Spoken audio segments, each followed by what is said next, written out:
ሰላም ጤና ይስጥልን ውድ የቻናላችን ተከታዮቻችን፣ ዛሬ የገዛ እናቱን ገድሏት ጡቷን ሲቆርጥ የተመለከተችው እውነቱንም በአሰቃቂ ሁኔታ የገደለውን ወንጀለኛን አስመልክተን ታሪኩንና ውሳኔውን አዘጋጅተንልዎታል። ተከታተሉን።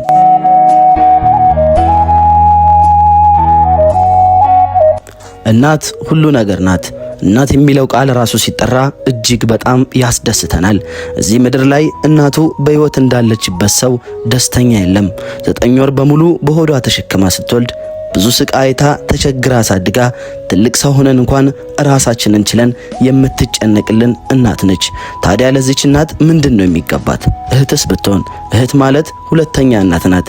ብዙ ነገርንም ትጋፈጥልናለች እና ለእህትስ ምንድነው የሚገባት?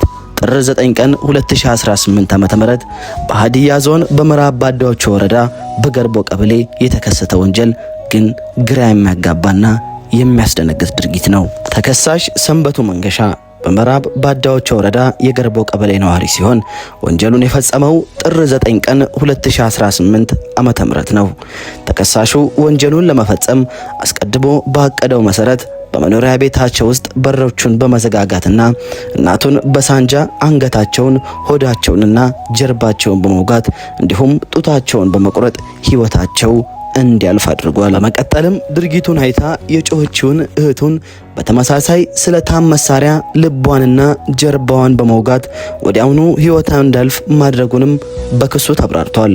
ወንጀል መፈጸሙ ሪፖርት የደረሰው የምዕራብ ባዳዎቹ ወረዳ ፖሊስ ከአካባቢው ማህበረሰብ ጋር በመተባበር ተከሳሹን በቁጥጥር ስር በማዋል ለሕግ አቅርቧል። በችሎቱ ሂደት ላይ አቃቤ ሕግ የሐኪም የሕክምና ማስረጃ፣ ተከሳሹ ለወረዳው ፍርድ ቤት የሰጠው የእምነት ቃልና የሰው ምስክሮችንም ማስረጃዎችን አቅርቧል። ተከሳሹ በችሎቱ በሰጠው ቃል እናቱንና እህቱን መግደሉን ያመነ ሲሆን ድርጊቱ እጅግ አሰቃቂ መሆኑንም በፍርድ ቤቱ ማስረጃም ተረጋግጧል።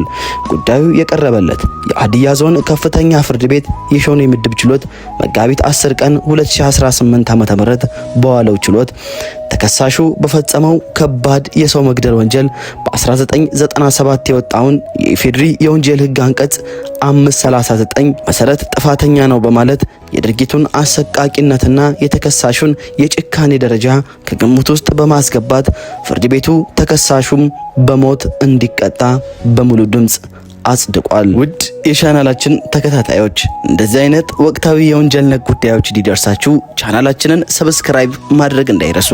ፈጣሪ ከእንደዚህ አይነት ክፉ ነገር ይጠብቀን። መልካም ቀን።